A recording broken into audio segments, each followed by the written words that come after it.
Hello everyone, let's do a quick revision of purchase book and sales book. ਬੇਟਾ main ਇਹਦੇ ਵਿੱਚ ਕੀ ਸੀਗਾ ਕਿ purchase book and sales book companies ਤਾਂ ਬਣਾਉਂਦੀਆਂ ਨੇ ਜਦੋਂ ਉਹ ਚਾਹੁੰਦੀਆਂ ਨੇ ਕਿ ਅਲੱਗ ਤੋਂ ਆਪਣੀਆਂ ਪਰਚੇਜ਼ ਜਿੰਨੀਆਂ ਵੀ ਟ੍ਰਾਂਜੈਕਸ਼ਨਸ ਨੇ ਹੈ ਨਾ ਉਹ ਇੱਕ ਜਗ੍ਹਾ 'ਤੇ ਹੋ ਜਾਣ ਸੇਮ ਜਿੰਨੀਆਂ ਵੀ ਸੇਲਸ ਟ੍ਰਾਂਜੈਕਸ਼ਨ ਨੇ ਠੀਕ ਹੈ ਤਾਂ ਉਹਨਾਂ ਨੂੰ ਇੱਕ ਜਗ੍ਹਾ 'ਤੇ ਉਹਨਾਂ ਨੂੰ ਬਰੀਫ ਕਰਨ ਦੇ ਲਈ we prepare a separate book of purchase and sales. ਅਤੇ ਇਹ 'ਚ ਮੇਨ ਕੰਡੀਸ਼ਨਸ ਕੀ ਸੀ ਜੋ ਮੇਨ ਪੁਆਇੰਟਸ ਯਾਦ ਰੱਖਣ ਲਈ। First of all know cash transaction is recorded in purchase book and cell book. कोई भी कैश ट्रांजैक्शन ये रिकॉर्ड नहीं होएगी ठीक है। Means all credit transactions are recorded ठीक है। सेकंड थिंग जो मेन सी वो की सी transactions related to goods only, related to goods only ठीक है। तो जे तुसी कोई एसेट कोई पुराना कंप्यूटर है फर्नीचर है वटएवर ठीक है, if any asset is purchased और sold okay then no entry in purchase और सेल बुक ठीक है। तो तुहाडी एंट्री परचेज और सेल बुक दे विच नहीं जाएगी, बी वेरी केयरफुल। सिर्फ क्रेडिट ट्रांजैक्शंस वो भी रिलेटेड टू गुड्स ओनली ठीक है। तो मेन फॉर्मेट की सी सब तो पहला आप लिखांगे अपना कंपनी का नाम ठीक है। मान लो मैसर्स कुछ भी लगा लो सिंगला एंड कंपनी ठीक है, सिंगला एंड सन्स। तो किन्ने यूनिट्स परचेज किए फॉर एग्जांपल 200 यूनिट्स ऑफ किसी भी चीज़ दे at the rate of ₹150 each ठीक है। आ चीज़ सी पहले डिटेल दूंगी कंपनी का नाम किन्ने यूनिट ले किस रेट से ले ठीक है। सारी कैलकुलेशन आपने की see that was in the details column. इतने सारी कैलकुलेशन करके मेन तो इतने अमाउंट आ जाएगा ठीक है। वो तो एक यूनिट लै रहे हो, 2 लै रहे हो, 3 लै रहे हो तो एक कंपनी तो जिन्ने भी यूनिट्स लै रहे हैं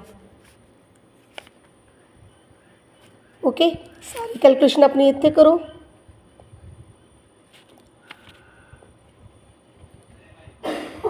और जिन्ना टोटल अमाउंट आ गया 50,000 ठीक है।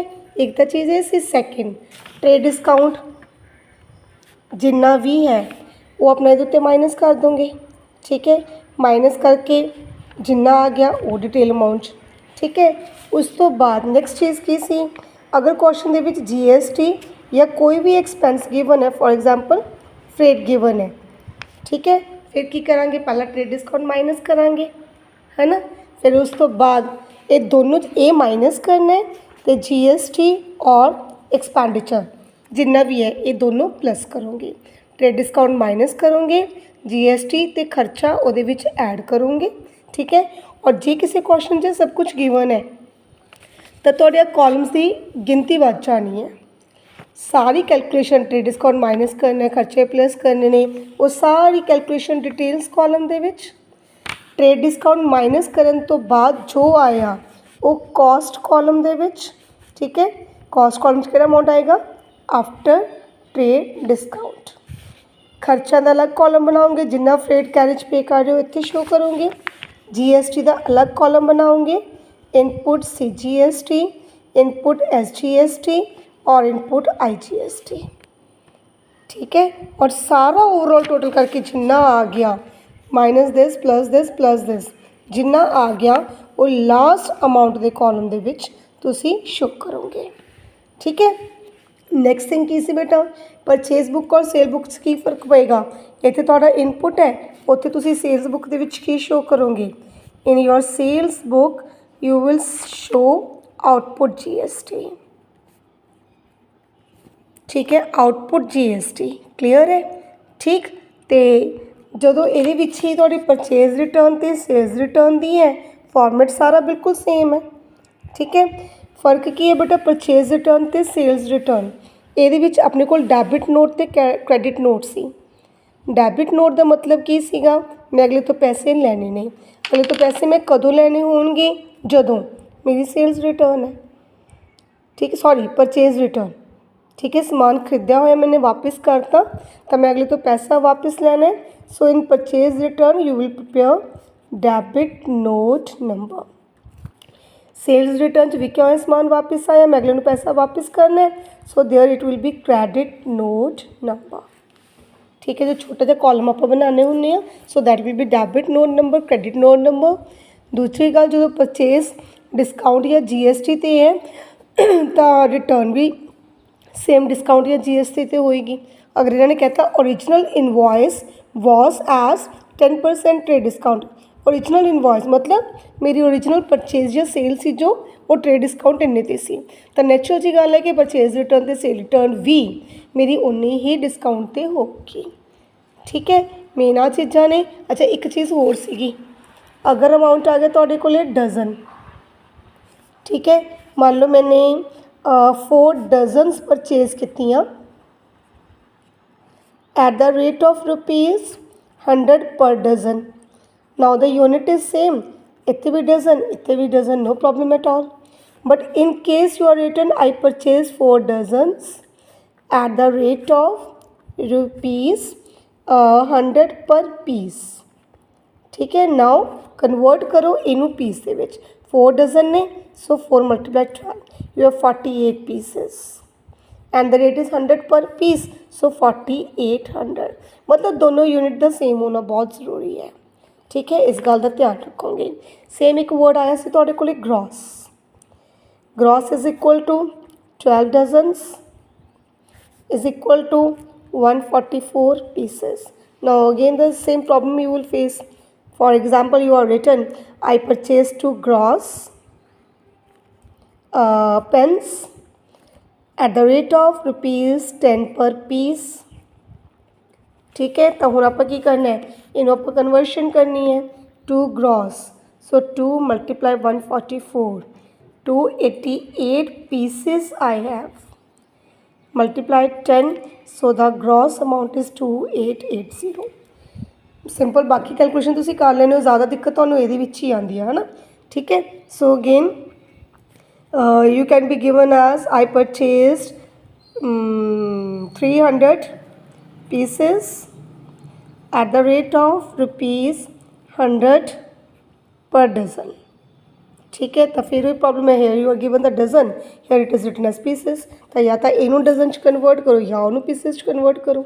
ठीक है, जे मैं इनू डजन च कन्वर्ट करा बेटा, डजन घट होंगे है ना, सो डिवाइडेड बाय 12, इन्ना तो तुहानूं मैथ्स करके आए हो, 25, यू हैव 25 डजन्स। ठीक है, so now 25 dozen, 100 per dozen, so the gross amount is ₹2500। तो इन्ना ध्यान रखना जो भी कैलकुलेशन कर रहे हो, पहली गल तो यूनिट सेम होना चाहिए, कोई भी कैश ट्रांजैक्शन ये नहीं जाऊगी, कोई भी एसेट ट्रांजैक्शन ये नहीं जाऊगी। ठीक है, पुराना कुछ भी सेल परचेज कर लिया, ध्यान नाल देख लो कि बिजनेस किस चीज़ का है, तो सिर्फ वो गुड्स के related entries, goods purchase, goods sold. ठीक है, वही आप शो करांगे परचेज रिटर्न, सेल रिटर्न। तो एक चीज़ लास्ट की है, लास्ट में आके तुहाडे कोल मिक्स हो जाते हैं न्यूमेरिकल्स दे विच सारी एंट्रीज विच ही परचेज, सेल, रिटर्न है ना। Then you have to remember that you have to prepare the book separately.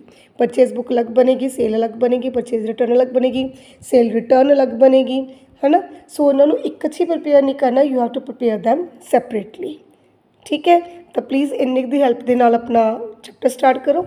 एक चीज़ लास्ट हो छोटी जी, तो कुछ क्वेश्चंस लिखा होंगे, 5% discount up to sale of ₹20,000 and 10% beyond that.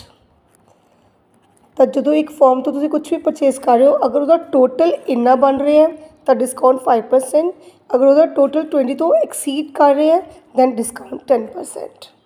ठीक है, ट्रेड डिस्काउंट। बस इन्नी गल्लां याद रख के प्लीज़ अपना चैप्टर स्टार्ट करो। बेशक सारे न्यूमेरिकल ना करियो, विच गिनवी चुनवी जे कर लो, बट प्लीज़ मेक श्योर कि हर एक दे 2-2 3-3 न्यूमेरिकल तुहाडे हो जान। ठीक है, सॉरी एक गल लास्ट हो याद आ गई मेरी, मैनू एक सीगा तुहाडा कॉलमर, वो कॉलमर बुक के विच की सीगा एक न्यूमेरिकल मैनू स्पैसीफिक याद आ रहा है, ਉਹਦੇ ਵਿੱਚ ਆਪਾਂ गीज़र की सेल अलग शो करनी सीगी। ठीक है, यार मेरे हूँ याद नहीं आ रहा, एक दो वर्ड्स और की सी ਇਹਦੇ ਵਿੱਚ। चलो मान लो टैलीविज़न से एक, ठीक है, एक तुहाडा फ्रिज, ਤਾਂ ਜੇ ਤੁਹਾਨੂੰ ਕਾਲਮ ਬਣਾਉਣ ਨੂੰ ਕਹਿ ਦੇਣ ਬੇਟਾ, ਇਨ ਦੈਟ ਕੇਸ ਜਿੰਨੀ ਵੀ ਗੀਜ਼ਰ ਦੀ ਸੇਲ ਹੋਈ ਹੈ ਜਾਂ ਪਰਚੇਜ਼ ਹੋਈ ਹੈ ਉਹ ਸਾਰੀ ਗੀਜ਼ਰ ਦੇ ਕਾਲਮ ਦੇ ਵਿੱਚ, ਟੈਲੀਵਿਜ਼ਨ ਦੇ ਵਿੱਚ, ਫ੍ਰਿਜ ਦੇ ਵਿੱਚ। ਤਾਂ ਆਪਾਂ ਸੈਪਰੇਟਲੀ ਸ਼ੋ ਕਰਨਾ ਹੈ that during this time period ਮੇਰੀ ਟੋਟਲ ਗੀਜ਼ਰ ਦੀ, ਟੈਲੀਵਿਜ਼ਨ, ਫ੍ਰਿਜ ਦੀ ਅਲੱਗ-ਅਲੱਗ ਸੇਲ ਜਾਂ ਪਰਚੇਜ਼ ਕਿੰਨੇ ਦੀ। ਤਾਂ ਤੁਹਾਨੂੰ ਟ੍ਰੇਡ ਡਿਸਕਾਊਂਟ ਵੀ ਸੈਪਰੇਟਲੀ ਅਲੱਗ-ਅਲੱਗ ਲਗਾਉਣਾ ਪਏਗਾ। ਠੀਕ ਹੈ, ਤਾਂ ਕੁੱਲ ਮਿਲਾ ਕੇ ਸਿਰਫ ਇੰਨੀਆਂ ਚੀਜ਼ਾਂ ਨੇ ਇਸ ਚੈਪਟਰ 'ਚ ਆਲਰੇਡੀ ਕੀਤਾ ਹੋਇਆ ਹੈ। ਟੈਸਟ ਬਹੁਤ ਅੱਛੇ ਮਾਰਕਸ ਸੀਗੇ, no problem at all. So please have a revision. Good bye.